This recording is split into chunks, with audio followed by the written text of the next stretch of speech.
देखिए यहाँ पे हम एक पौधे को मैं उखाड़ के लाई हूँ, बट हमें इसमें रूट्स देखनी है।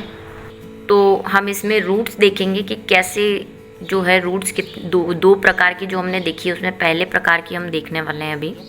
ऐसे तंत्र को हम मुसला मूल कहते हैं, यानी कि टैप रूट सिस्टम कहते हैं, क्योंकि इसमें एक मेन रूट है और इसमें अगर आप देखेंगे तो एक ही पॉइंट से सारी जड़ें निकल रही हैं, एक ही जगह से।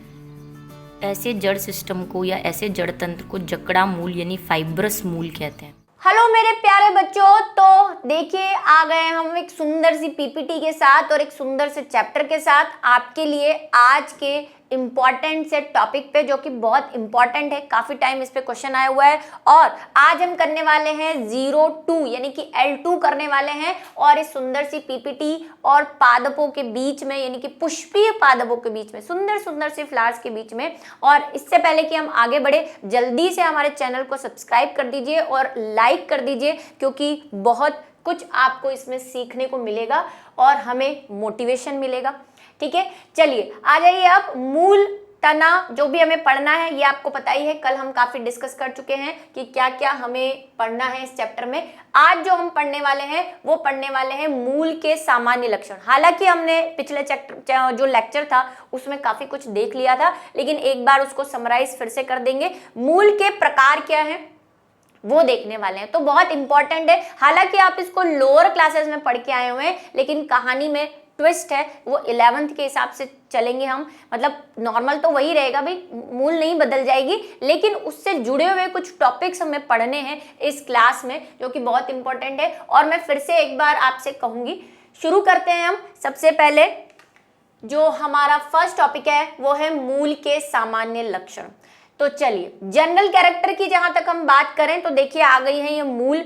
जैसे ही मूल का यानी जड़ों का नाम लिया तो हमारे सामने जो है वो ऐसी जड़ें आ गई हैं जो जिसे हम शायद जड़ें समझते भी नहीं है। जैसे ये देखो, गाजर, आलू, है ना। आलू तो खैर मूल नहीं है। और ये शलजम, जो बीट रूट जिसे आप कहते हैं, है ना, शकरकंद, ये सब जो है कहीं से भी मूल जैसी नहीं लगती, लेकिन हमारी गलतफहमी है, धोखा देती है हमें कि हम कुछ और हैं, फ्रूट है, जबकि वो होती क्या है, जड़ें होती हैं। तो इसके बारे में पढ़ेंगे। और 11th वालों से फिर से मैं एक बार रिक्वेस्ट करूंगी, जिनका बेस क्लियर नहीं है, कई बच्चे मुझे डाउट ग्रुप में आकर कहते हैं कि मैम हमारी 9th क्लियर नहीं है, तो फिर वो 9th क्लियर नहीं होने की वजह से क्या होता है, हम 11th में थोड़ा सा चीजों को कम समझ पाते हैं। हालांकि मैं लेके जाती हूँ, लेकिन उतना डिटेल में नहीं लेकर जा पाती 9th को, क्योंकि भाई पूरी 9th 11th के साथ तो नहीं पढ़ सकते, कुछ कुछ हम डिस्कस कर लेते हैं। तो मेरी रिक्वेस्ट है कि 9th के जो अभी तक बायो के लेक्चर आए हुए हैं उनको थोड़ा सा पढ़े, खासकर जो चैप्टर 2 है, क्योंकि वो इस चैप्टर से जुड़ा हुआ रहेगा, तो वो पढ़ें तो काफी कुछ आपको जानने को, समझने को मिलेगा।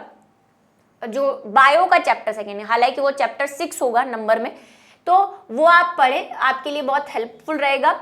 और साथ ही क्या करें, 11th भी पढ़नी है।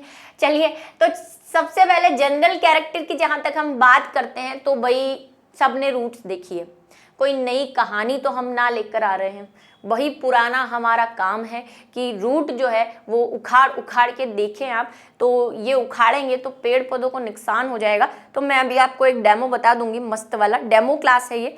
चलिए, तो यह पादप अक्ष का भूमिगत भाग है जो मृदा के अंदर रहता है। ये बात हमने कल कही थी, भूली बिसरी बातें जो हम भूल जाते हैं कि भाई सबसे पहला लक्षण तो क्या है कि ये पादप का एक अक्ष है। कल हमने बात की थी कि ऊपर जो है वो शूट रहता है, नीचे जो है वो रूट रहती है। ठीक है, पर्णहरिम की अनुपस्थिति के कारण ये हरी नहीं होती तथा प्रकाश संश्लेषण नहीं करती। ये सामान्य लक्षण है। इसके एक्सेप्शन आपको मिल सकते हैं, जो कि जब हम रूट्स के मॉडिफिकेशन पढ़ेंगे, यानी रूट्स के रूपांतरण पढ़ेंगे, जैसे कि 2-3 मैंने यहाँ पे बताया आपको कि ये रूट होते हुए भी रूट जैसी नहीं दिखती। तो वो कहानियां जब हम पढ़ेंगे तो इसके एक्सेप्शंस आपको मिल सकते हैं, लेकिन बेसिकली यानी सामान्यतः 99% जो है रूट्स होती है उनमें क्या नहीं होता, पर्णहरिम नहीं होता, यानी कि क्लोरोफिल नहीं होता। और क्लोरोफिल नहीं है तो भाई प्रकाश संश्लेषण क्या, बाबा जी कटलू, तो भाई प्रकाश संश्लेषण भी ना हो पाएगा तुझसे। आ जाइए, अब नेक्स्ट है, आकार प्राय बेलनाकार होता है। बेलनाकार हम कह सकते हैं भाई, ऐसा होता है तो हम कह देते हैं कि चलो बेलनाकार है, ठीक है। उसकी शाखाएं हालांकि निकलती रहती है और आप देख ही रहे गाजर वगैरह आपको लगेगी कि बेलन जैसी है ना। बेलनाकार का मतलब होता है ट्यूबलाइट। ऐसे नहीं कि मम्मी का बेलन याद कर लो, माँ मैम हमारा बेलन तो ऐसा दिखता है, ये कहाँ बेलनाकार है। वो बेलनाकार इसलिए कहते हैं, बेलनाकार जस्ट अ सिलेंडरिकल शेप, ठीक है। ऐसा कोई शेप हो तो उसे हम बेलनाकार कह देते हैं, ठीक है। इसलिए बेलन को भी बेलन कहते हैं क्योंकि उसका शेप जो है वो सिलेंड्रिकल होता है। चलिए, पर्व तथा पर्व संधियां नहीं पाई जाती, ठीक है। जब आप तने को देखते हैं तो तने में आपको कल बताया था कि गन्ने वगैरह में थोड़ी स्पेशल अलग से दिख जाती है, इसलिए उसी का उदाहरण लेती हूँ मैं कि यहाँ पे आपको कुछ स्टेम पे नोड दिख जाती है, जिसको इसे तो हम पर्व कहते हैं बीच वाले को, और ऊपर जो होती है वो पर्व संधि होती है। तो इनमें ऐसा कुछ ना होता, ये बेचारी बहुत गरीब सिंपल व्यापन सादा जीवन उच्च विचार करने वाली जो है सिंपल सी होती है, इनमें आपको कोई ऐसी डिजाइन्स नहीं दिखेंगी, ठीक है। उसके बाद मूल पर पत्तियां और नलिकाओं का अभाव होता है, ठीक है। कोई पत्तियां आपको दिखाई नहीं देगी। नलिकाएं इन द सेंस कि जैसे तने में, क्योंकि तने को तो भाई पूरे पादप को जो है वो पानी और खाना सप्लाई करना होता है, तो उसमें नलियां ज्यादा होती है। हालांकि रूट्स में भी जाइलम और फ्लोएम होते हैं, लेकिन अगर हम तने से कंपेयर करें, ये नलियां क्या है, वो ये जाइलम और फ्लोएम और कुछ ट्यूब्स, तो भाई रूट्स को जो सिर्फ अवशोषण का काम करना है, ज्यादा से ज्यादा उसको बस तने तक पहुंचाना है, उससे ऊपर उसको कहीं जाना नहीं है, ठीक है। तो उसको ज्यादा नलियों की आवश्यकता नहीं है, तो अभाव होता है या हम बोल सकते हैं कि कम होती है, ठीक है। पत्तियां तो होती ही नहीं है। मूलों के शीर्ष पर मूल गोप, ये सबसे बड़ा इंपॉर्टेंट फैक्टर है कि कोई भी चीज मूल है, इसका क्या एक जो बेस्ट वे है कि भाई पत्तियां हो सकता है, अभी हम रूपांतरण पढ़ेंगे तो आप बोलोगे इस पर तो पत्तियां भी है, लेकिन इसका कोई अपवाद नहीं है। सभी रूट मूल में, यानी कि जितनी भी मूल है जिसको हम मूल कहते हैं, रूट्स कहते हैं, उनमें कभी ना कभी जी मतलब या तो स्टार्टिंग में आ जाएगी, है ना, मूल गोप जो है यानी कि रूट कैप जो है वो हमेशा होगी। इसको हम डिटेल में पढ़ेंगे जब हम रूट का स्ट्रक्चर पढ़ेंगे। अभी आपको समझाती हूँ कि जैसे ये रूट है, तो रूट के बिल्कुल टिप पर एक कवरिंग होती है सॉफ्ट सी, इसको कहते हैं मूल गोप, क्योंकि ये कैप जैसी होती है और रूट पे लगी हुई है, इसलिए हम इसको क्या कह देते हैं, रूट कैप। कैप पहना दी भाई इसको। और अगर आप इसे देखना चाहते हैं तो मैंने उसमें वीडियो में नहीं दिखेगा, कभी आप प्याज को उगाइए, प्याज को उगाइए, और अब जब प्याज को उगाएंगे तो जैसे हमने 9th के एक प्रैक्टिकल में किया था, है ना, वहाँ पे हमने जो है विभोजतक कोशिकाओं वाला जब टॉपिक पढ़ा था, तो एक प्रैक्टिकल करके दिखाया है जहाँ पे मैंने प्याज को उगाया है। आपको भी दिखाएंगे, आपके जब समसूत्री विभाजन पढ़ेंगे तब दिखाएंगे वो प्याज वाला। तो जब प्याज को हम देखते हैं ना, तो प्याज के हमें नीचे पॉइंट पर एक अलग सा एक मेम्ब्रेन सा स्ट्रक्चर दिखता है, ध्यान से देखना पड़ेगा, और वीडियो में वो दिखाया नहीं जा सकता क्योंकि बहुत ही पतला सा ट्रांसपेरेंट सा होता है। तो वो जो है वो हम वहाँ पे हमें दिखता है कि अरे हाँ रियली में रूट कैप है इस पे। तो सभी रूट्स में जो है वो रूट कैप अलग सा ही दिख जाता है, लेकिन वो बाजार से जो प्याज लेकर आओगे ना, स्प्रिंग ऑनियन लंबे वाले, उनमें नहीं दिखेगा, आपको घर पे उगाना पड़ेगा। या मनी प्लांट में आप देख सकते हैं, मनी प्लांट में जिन्होंने पानी में रख रखा है मनी प्लांट को, उनमें जो पानी में रखी हुई रूट्स है ना, उसमें आपको बिल्कुल कॉर्नर पे ऐसा लगेगा कि थोड़ी सा थिकनेस है, थोड़ा सा मोटाई है, ट्रांसपेरेंट कुछ, वो उसकी मूल कैप होती है। हालांकि जनरली आपको रूट्स में जमीन वाली में नहीं दिखेगी क्योंकि बहुत पतली कोशिकाओं का समूह होता है। तो ये क्या काम करता है, ये सुरक्षा प्रदान करता है। अभी किसको सुरक्षा प्रदान करता है और सिर्फ यही क्यों, तो याद कीजिए वो 9th की क्लासेस जब हमने पढ़ा था और अभी भी पढ़ेंगे आगे, कि रूट के शीर्ष पर, जो ले रहे होंगे 9th की क्लासेस उनको पता होगा कि रूट के शीर्ष पर और शूट के शीर्ष पर विभोजतक कोशिकाएं पाई जाती है, यानी कि मेरिस्टेमेटिक टिश्यू पाया जाता है। अभी आप बोलेंगे मैम ये क्या होता है, तो वही मेरिस्टेमेटिक टिश्यू यानी विभोजतक कोशिकाएं ऐसी कोशिकाएं होती हैं जिनमें विभाजन की क्षमता होती है, मतलब वो विभाजित हो सकती है। बाकी सारी कोशिकाएं ना इतनी विभाजित नहीं होती या होती ही नहीं है, लेकिन ये वाली जो विभोजतक कोशिकाएं होती हैं शीर्ष पर, वो बहुत ज्यादा विभाजित होती है, जिससे लंबाई में वृद्धि होती है। तो उन कोशिकाओं को कवर करने का, सुरक्षा करने का काम जो है वो कौन करता है, ये टोपी करती है, कैप करती है, ठीक है। वृद्धि क्षेत्र अंतिम सिरे पर मूल गोप के ठीक नीचे स्थित होता है। बात आ गई ना वृद्धि क्षेत्र। अभी हम पढ़ेंगे संरचना पूरी मूल की, तब और इसको देखेंगे वृद्धि क्षेत्र क्या होता है। वृद्धि क्षेत्र भाई विभोजोत्तक कोशिकाएं, मैंने अभी क्या कहा कि वृद्धि करती है लंबाई में, तो इसको क्या हम वृद्धि क्षेत्र कह सकते हैं जहां पर विभोजोत्तक कोशिकाएं। हाँ मैम कह सकते हैं। तो बस उसी को इसने कहा है कि वृद्धि क्षेत्र को क्या करके रखती है, सुरक्षा प्रदान करके रखती है।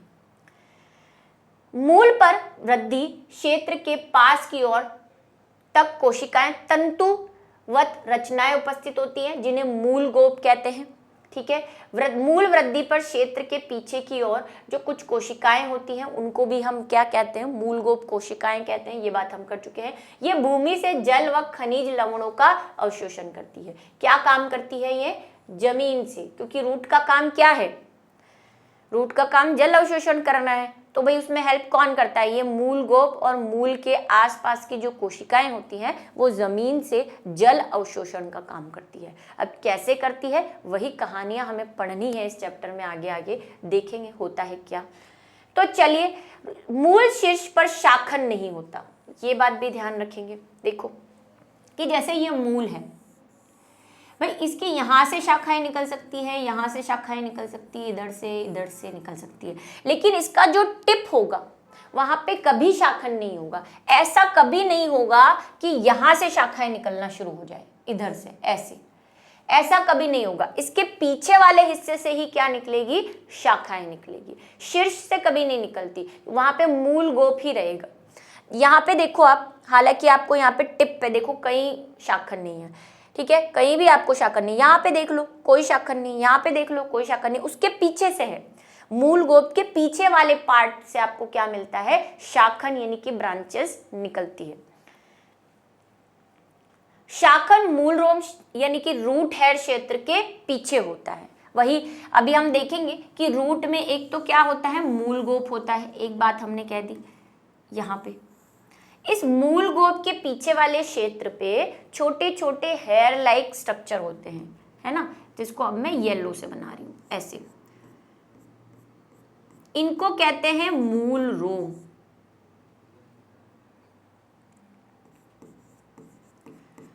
रूट हेयर्स, क्योंकि बाल जैसे हैं, अब रूट पे लगे हुए हैं तो रूट हेयर्स बोल दिया।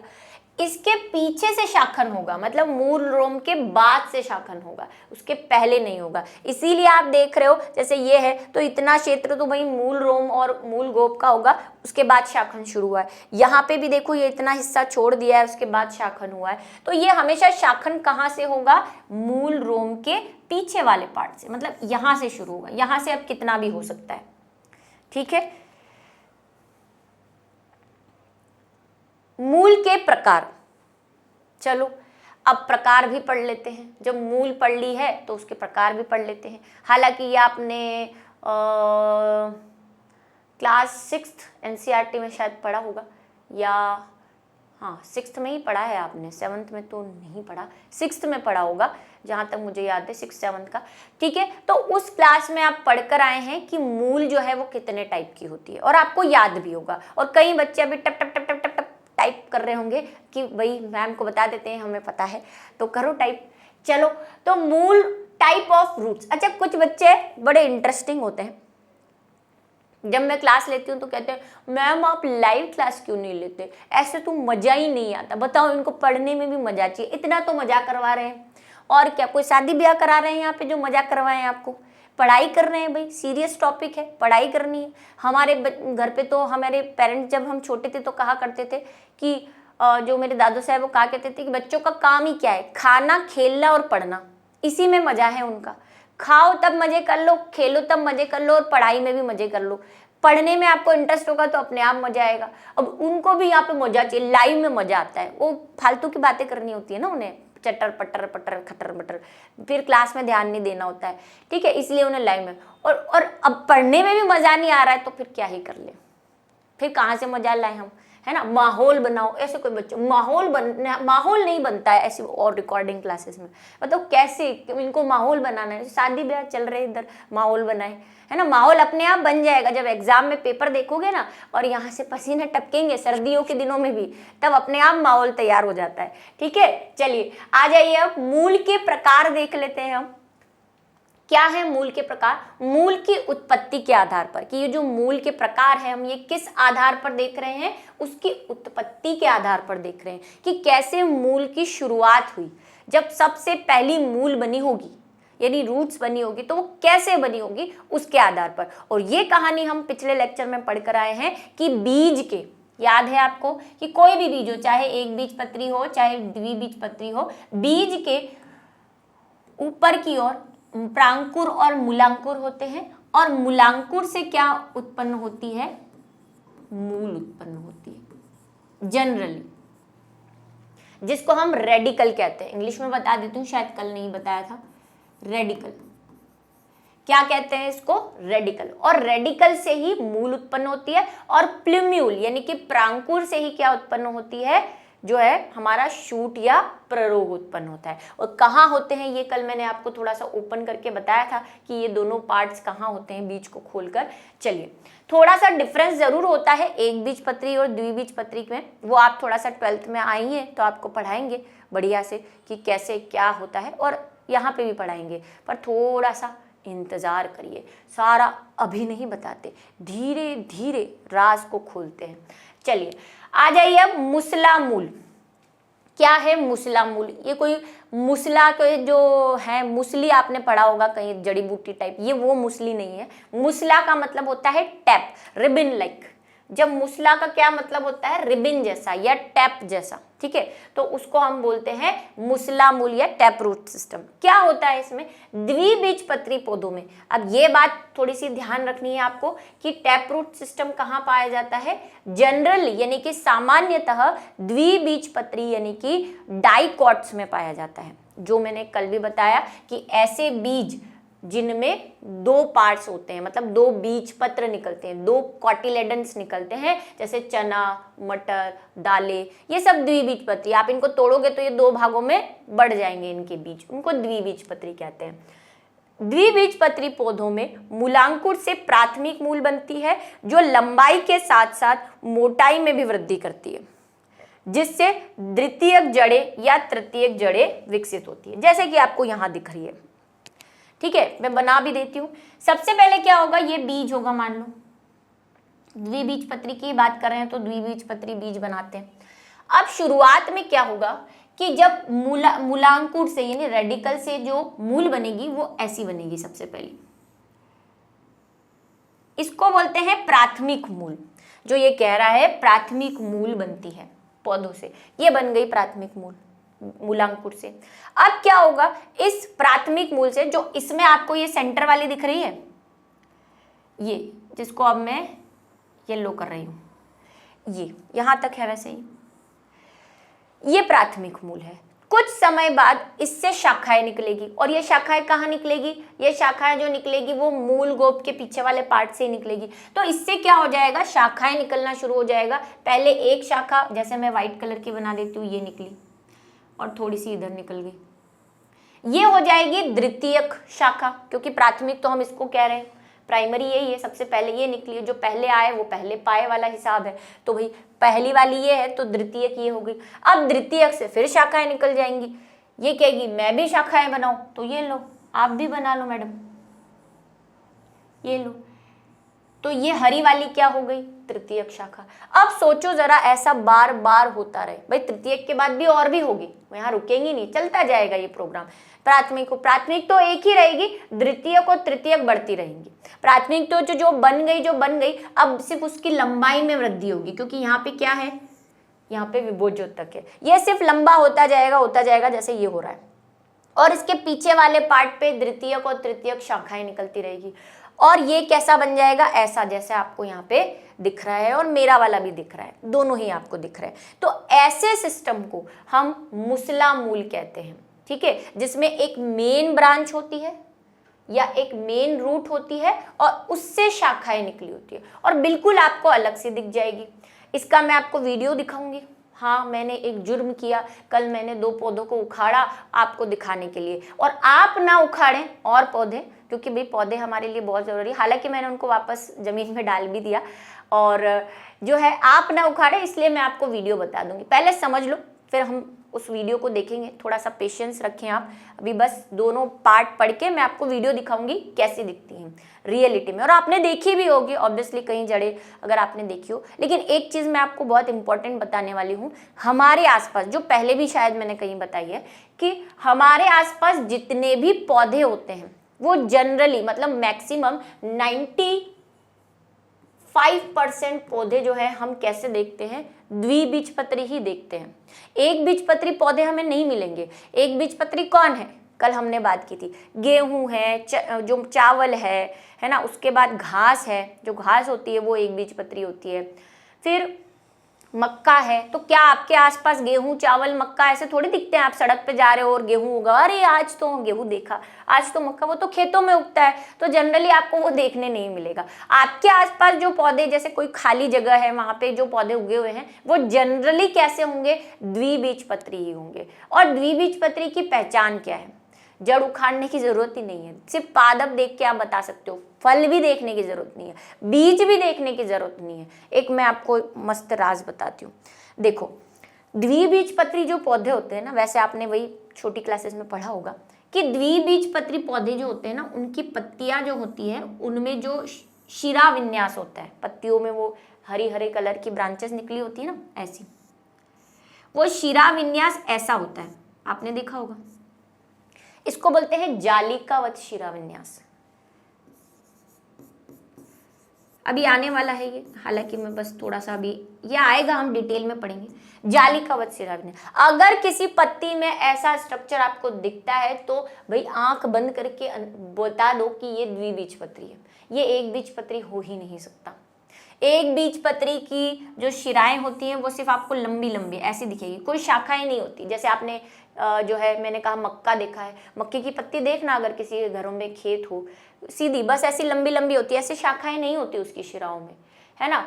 चावल की देख लो, गेहूं की देख लो पत्तियां, घास की देख लो पत्तियां, ज्यादा नहीं तो घास तो मिल ही जाएगी। सबकी पत्तियों में जो है आपको बस ऐसी लंबी लंबी शिराएं दिखेंगी। तो आपको ये वाली ऐसी पत्तियां मिलती ही नहीं है जनरली। आप कहीं आपके घरों में अगर आपने पौधों में उगा रखी है तो बात अलग है, शो पीस वाले आजकल जो पौधे आते हैं उनमें, बाकी आपको द्विबीजपत्री ही मिलेंगे। और जिसकी भी जड़ आप उखाड़ोगे आपको कैसी जड़ मिलेगी, मुसला मूल ही मिलेगी, क्योंकि सारे ही द्विबीजपत्री हैं हमारे आसपास। ठीक है, चलिए, तो बात समझ में आई कि क्या होती है टैप रूट सिस्टम। ठीक है, एक मेन जड़ यानी कि एक प्राथमिक जड़, और उससे जो है वो शाखाएं निकली हुई रहेगी, और इतना हिस्सा आपको खाली ही दिखेगा आगे वाला, क्योंकि हम पहले कह चुके हैं कि ये जो शाखा है वो कहाँ से निकलेगी, मूल गोप और मूल रोम के बाद वाले हिस्से से निकलेगी। ठीक है, इससे पहले पढ़ा ना हमने कि दूर से निकलेगी, भाई ऐसा नहीं कि यहीं से शाखाएं निकलना शुरू। अभी आप वीडियो में भी देखना जो मैं आपको बताऊंगी, अच्छा बड़ा सा लेकर आई हूँ मैं आपके लिए। चलिए, नेक्स्ट है उदाहरण, सरसों ले लो। भाई सरसों तो एक दिया है मैंने आपको, बोला चना है ना, जितनी भी दालें हैं, जो भी आप एग्जाम्पल लिखना चाहते हैं, सरसों द्विबीजपत्री है ना, कैस्टर अरंडी है, ठीक है, मटर है, ये सभी में कैसी सिस्टम मिलेगा आपको, टैप रूट सिस्टम। चलिए आ जाइए, पहचान बता दी मैंने आपको द्विबीजपत्री की। अब ऐसा नहीं हर पौधे को उखाड़ उखाड़ के ऐसे देखा, अरे इसमें तो इसमें तो ये वाली, अरे इसमें तो ये वाली, ऐसा नहीं करना बेटा, है ना, पौधों को नुकसान नहीं पहुंचाएंगे। ऊपर से पत्ती देख के देखना भी चाहते हो तो एक पौधे, खरपतवार को उखाड़ना, जैसे मैंने खरपतवार को उखाड़ा है, क्योंकि वो जनरली हमारे लिए इतने फायदेमंद नहीं होते, है ना, वीड्स जो होते हैं उनको उखाड़ा था मैंने। जकड़ा तथा रेशेदार मूल तंत्र, जकड़ा या रेशेदार, जकड़ा मतलब ऐसे जकड़ के रखा हो जिसने, अब कौन जकड़ के रखेगा, जिसके पास ज्यादा रूट्स होगी और इसने से कोई गुच्छा बना रखा होगा तो उसने उसको जकड़ के रखा होगा। तो जकड़ा या रेशेदार यानी कि फाइब्रस रूट सिस्टम। एक बीजपत्री, तो ये बात एक और पता करनी है क्या कि जो रेशेदार वाली है या फाइब्रस रूट सिस्टम है वो किसमें पाया जाएगा, एक बीजपत्री में, जिसमें सिर्फ एक ही बीज का पत्र होता है। जैसे चावल है, गेहूं है, गेहूं में लाइन होती है लेकिन द्विबीजपत्री नहीं है, वो एक बीजपत्री है। ठीक है, घास है। पौधों में मूलांकुर से परिवर्धित प्राथमिक मूल अल्पजीवी होती है। इस बात को भी नोट कर ले। क्या कहानी है, ये कह रहा है कि ये वालों वही एक बीजपत्री का बीज है, यहाँ से मूल निकली है, ये लो हमने मूल बना दी। अब ये मूल जो है ये कैसी है, अल्पजीवी है, इसकी शॉर्ट लाइफ है, थोड़ी दिन बाद ये क्या हो जाएगी, इसकी फाइल से लड़ जाएगी, भगवान को प्यारी हो जाएगी, ये यहाँ से गायब। ठीक है, गायब होते ही, अब ये गायब हो गई तो भाई पोषण का काम कौन करेगा, इसकी तो फाइल से लड़ गई पर हमारा पोषण अधूरा रह गया, तो यहाँ से अब दूसरी शाखाएं निकलने लग जाएगी उसकी जगह पे, ऐसे ऐसे। अब इसने क्या बना दिया, देखो गुच्छे जैसी संरचनाएं बना दी, और पतली भी होती है ये। ठीक है, वहां पे अगर आप देखोगे ना, वहां पे एक और खासियत मैं आपको बताती हूँ, इधर आ जाओ, कि इसमें है ना ये जो पहले वाली है, जो बीच वाली रहेगी मेन वाली, वो आपको अलग से मोटी दिखेगी, आप पहचान लोगे उसको कि ये प्राथमिक मूल होगी। ठीक है, और बाकी सब पतली पतली या उससे कम मोटी होगी। अगर ये बहुत मोटी है तो उससे थोड़ी कम मोटी होगी। और इसमें जो होता है ना, जो रेशेदार वाली है यानी फाइब्रस है, इसमें सब लगभग एक जैसी होती है, आपको कोई अलग दिखेगी ही नहीं, है ना, सब ऐसा लगेगा एक जैसी है, भाई बहने बहने लगेंगी। ठीक है, तो ये भी एक डिफरेंस है। तो ये अल्पजीवी हो गई और उसके बजाय फिर दूसरी शाखाएं निकल जाती है और फिर वो परमानेंट रहती है, वो जो है पोषण का या अवशोषण का काम करती है, पोषण नहीं अवशोषण। ठीक है, और शीघ्र नष्ट हो जाती है। इसके स्थान पर तने के आधार से, भाई ऊपर तना बना होगा ना, नीचे मूल बनी है तो ऊपर क्या बना होगा, तना, तो तने के आधार से अनेक पतली रेशे के समान जड़ें उत्पन्न होती है, जिसे जकड़ा मूल या रेशेदार मूल तंत्र कहते हैं। ये तना है, ऊपर तना बना और नीचे अब आपको ये कुछ ऐसी दिखाई देंगी। ठीक है, गेहूं एक बीजपत्री का एग्जाम्पल, मक्का, चावल और भी मैंने बता दिए। जरा देखो इसे, ये है कौन, कौन है ये, पहचान कौन, अरे ये तो गेहूं दिख रहा है, तो गेहूं है। और मैं अपना ड्रॉ करा हुआ डायग्राम जरा साफ कर देती हूँ ताकि आप इसके अच्छे से दर्शन कर पाओ। ये लो, ये देखो बिल्कुल ऐसे गुच्छों जैसी है, आपको कोई भी मेन रूट नहीं दिख रही जैसी कि हमको पहले वाले में दिख रही थी, सब एक जैसी। ठीक है,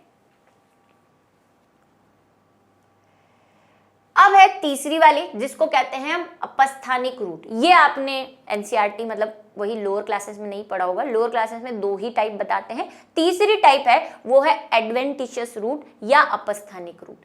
क्या है, दोनों से ही अलग, हम दोनों हैं अलग अलग, हम दोनों हैं जुदा जुदा, फिर तीसरा एक और आ जाता है, बोलते हैं मैं तुम दोनों से ही अलग हूँ, आई एम सो डिफरेंट। ठीक है, तो ये बड़ा डिफरेंट है एडवेंटिशियस रूट। क्या है इनकी खासियत, जरा पढ़ें इनको। जब मूल या जड़ मूलांकुर से विकसित न होकर पौधे के किसी अन्य भाग जैसे स्तंभ यानी तना, शाखा, पत्ती से परिवर्तित होती है तो उसे अपस्थानिक मूल कहते हैं। कि अभी तक हम ये कह रहे थे कि जो है वो बीज से मूलांकुर बनता है और मूलांकुर से मूल बनती है, लेकिन कई बार ऐसा होता है कि मूलांकुर से मूल बनती ही नहीं, वो कहती है मैं ना बनूं, मुझे तो बनना ही नहीं है, अपने काम से मुकर गई। तो अब भाई जल तो अवशोषित करना है ना, आगे का काम तो करना है। तो बीज क्या करता है, जो पौधा होता है वो कहता है कि चलो ठीक है मैं किसी और भाग से मूल बनाऊंगा, तो वो नया तरीका निकाल देता है। या तो वो जो हमारा ऊपर स्तंभ बन रहा है यानी कि तना बन रहा है, जो तना बन रहा है उससे मूल परिवर्तित कर दे, पत्ती से मूल परिवर्तित कर दे या शाखा से मूल परिवर्तित कर दे। अब देखो इंपॉर्टेंट चीज एक क्या है यहाँ पे कि ऐसा नहीं होगा कि डायरेक्ट भाई तना बनेगा पत्ती बनेगी, तब तक तो उसको जल अवशोषित करना पड़ेगा।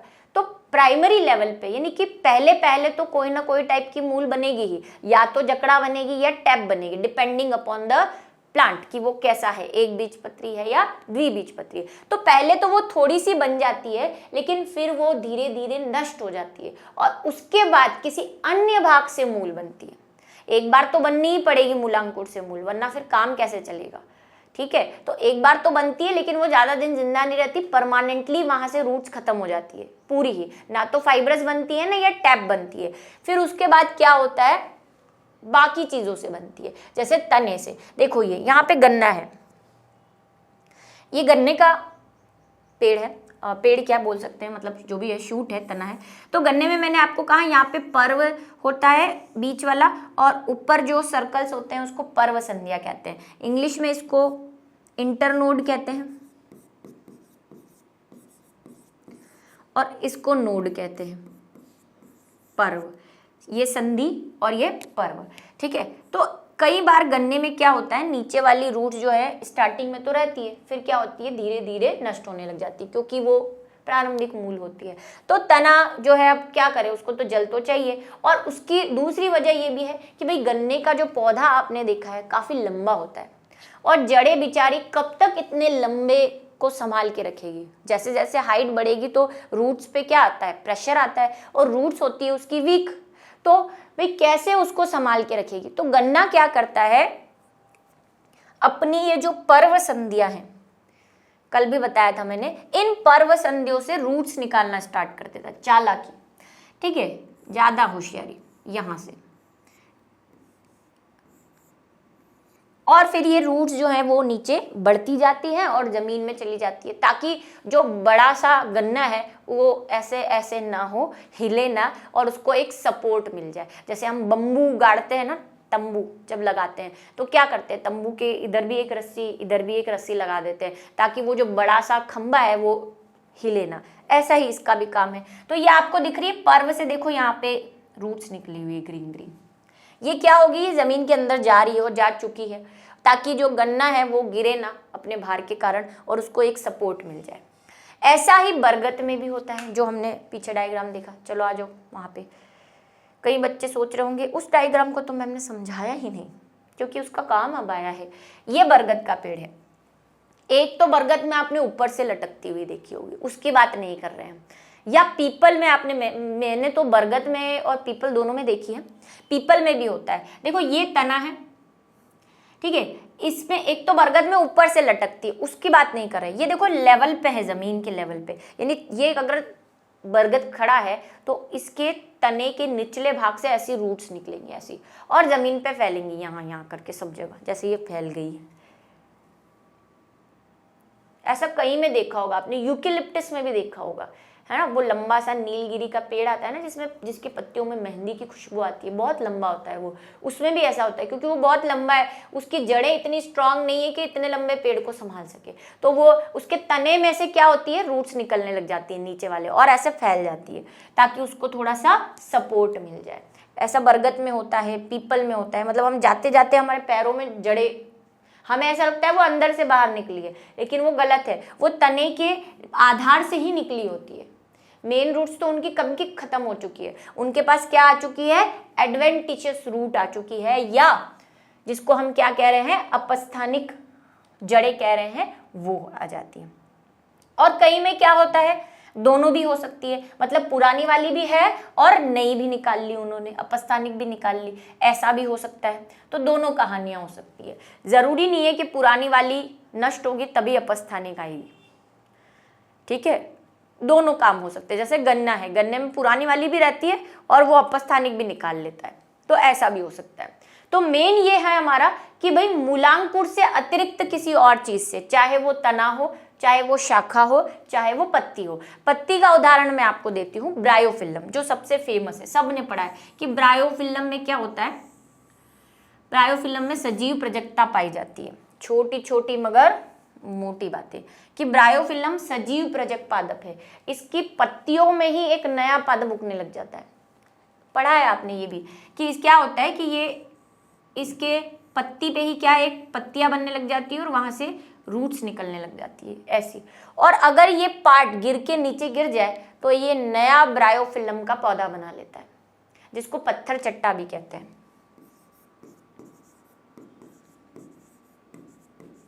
पत्थर चट्टा, जिसको साइंटिफिक नेम क्या है, ब्रायोफिल्लम।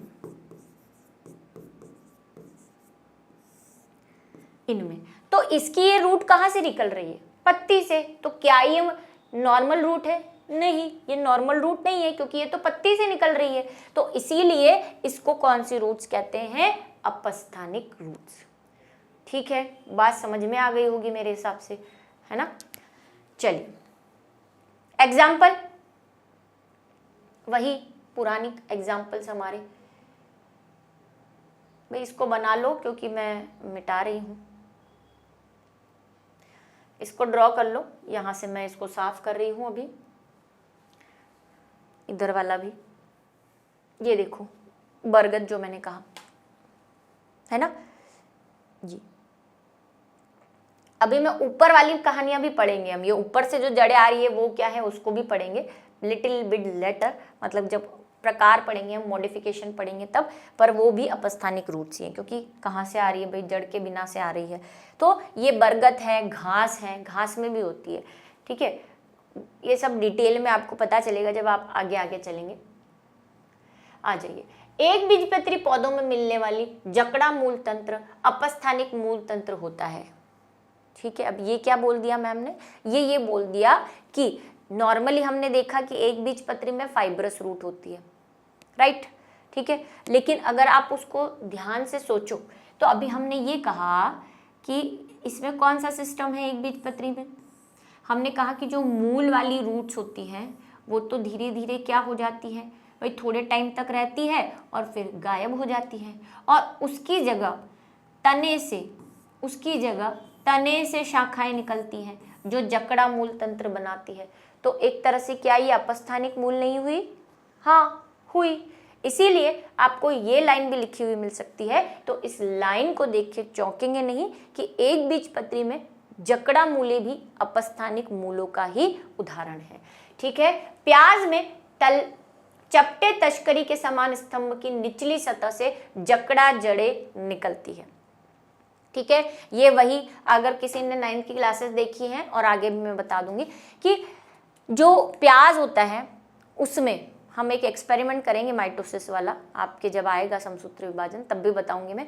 और जिसने 9th की क्लासेस देखी और नहीं देखी तो मैं स्पेशली बोल रही हूँ कि वो विभोजक तक वाली क्लास देख ले, चैप्टर 6 की। उसमें मैंने बताया है प्याज उगाते हैं जब हम प्याज को क्या शीशी पर उल्टा करके रख देते हैं, तो जब हम प्याज में देखते हैं या आप हरे प्याज लाते हो बाजार से जब सीजन आता है जिसमें ऊपर की तरफ हरी पत्तियां लगी होती है, उनमें अगर आपने देखा हो तो यहाँ पे ये चीज जो होती है एक तश्करी नुमा संरचना होती है और उससे क्या निकली होती है आपने देखा होगा बहुत सारी जड़ें। उसमें आपको कहीं एक मोटी प्राइमरी मूल नहीं दिखेगी क्योंकि प्याज में कौन सी जड़ें पाई जाती हैं? अपस्थानिक और जकड़ा मूल यानी कि फाइब्रस रूट सिस्टम पाया जाता है। सब ऐसी ही होती है। और आपको ये जानकर हैरानी होगी कि प्याज का ये जो डिस्क नुमा है, आगे हम मॉडिफिकेशन पढ़ेंगे तब पता चलेगा कि ये जो डिस्क है ये लगी हुई यही प्याज का तना है। प्याज में तना है ही नहीं, ऊपर तो ये पत्तियां हैं सारी। जो प्याज आप खाते हैं वो पत्तियां हैं। ठीक है, ये जो एक कंडेंसेट जो आपको डिस्क जैसा दिखता है जब प्याज आप काटते हैं यहाँ पे, वो उसका तना होता है। और नीचे जो होती है वो क्या होती है? रूट्स होती है। ये फैक्ट है आज का। ठीक है, कि हम प्याज की पत्तियां खाते हैं, तना तो वो निकाल देते हैं काट के जब हम छीलते हैं, जो डिस्क जैसा निकलता है। ठीक है, वो तश्करी नुमा तना। चलिए आ जाइए अब। तो ये कहानी थी मूल की, मूलों के प्रकार की। और अब आप जो है वो वीडियो दिखाइए कि कैसी होती है टैप रूट सिस्टम यानी कि मुसला मूल और कैसा होता है फाइब्रस रूट सिस्टम यानी कि जकड़ा मूल। तब तक हम थोड़ा सुस्ताई लेते हैं। देखिए यहाँ पे हम एक पौधे को मैं उखाड़ के लाई हूँ जड़ सहित। वैसे तो ये एक खरपतवार है यानी वीड्स है जो किसी काम का नहीं है, बट हमें इसमें रूट्स देखनी है। तो हम इसमें रूट्स देखेंगे कि कैसे जो है रूट्स दो प्रकार की जो हमने देखी है उसमें पहले प्रकार की हम देखने वाले हैं अभी ये देखिए हमने इसको रखा हुआ है पकड़ के। अगर आप देखेंगे तो ये यहाँ जो है वो इसका तना है इधर, और इधर से रूट स्टार्ट हो रही है। अब जब ये उगी होगी तो इसकी देखो आपको सेंट्रल रूट दिख रही होगी, एक बीच में मुख्य जड़ दिख रही होगी।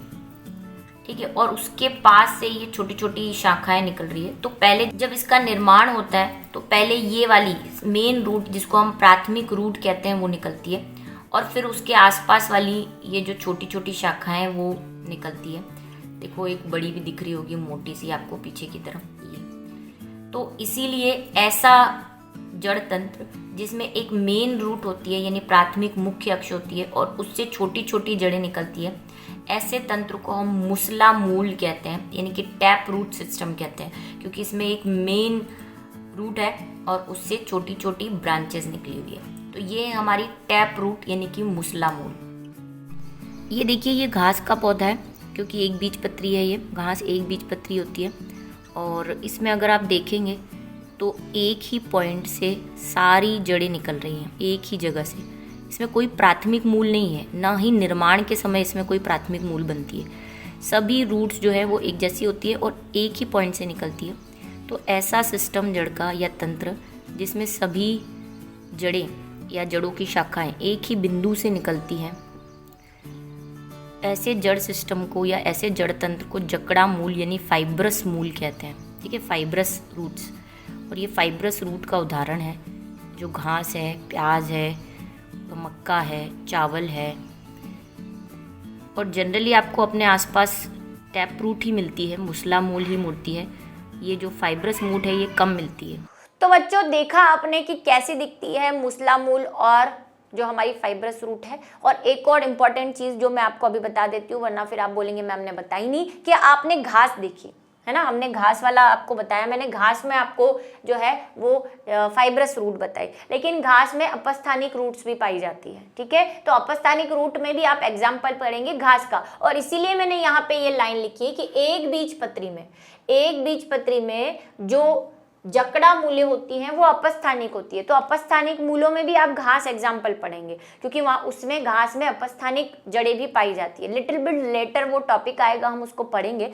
तो आपने देखा कि क्या होता है, एक बार फिर से मैं उसका एक रफ डायग्राम बना देती हूँ कि मुसला मूलों में क्या होता है, एक मेन रूट होती है और उससे शाखाएं निकली होती हैं, और ये शाखाएं मूल गोप से और मूल रोम से ऊपर होती है उससे। तो ये हो गई मुसला टैप रूट सिस्टम। और फाइब्रस रूट में जस्ट लाइक दिस कि एक जो है तना होगा और उसी तने से पहले निकलेगी एक मेन जो बाद में नष्ट हो जाती है, और सिर्फ आपको इस तरह का कुछ स्ट्रक्चर दिखता है जो सभी एक समान होती है। इसमें आपको एक समान चीज़ें नहीं दिखाई देगी। तो यहाँ पे हमारा जो है आज का जो टॉपिक है मूलों के प्रकार वो ख़त्म होता है, और साथ ही में मेरी खून चूसने की प्रक्रिया भी। तो जल्दी से चैनल को लाइक कर दीजिए, सब्सक्राइब कर दीजिए और देखते रहिए, बने रहिए हमारे साथ, क्योंकि बहुत सारी इंटरेस्टिंग चीज़ें और प्रैक्टिकल इस चैप्टर में आपको देखने को मिलेंगी।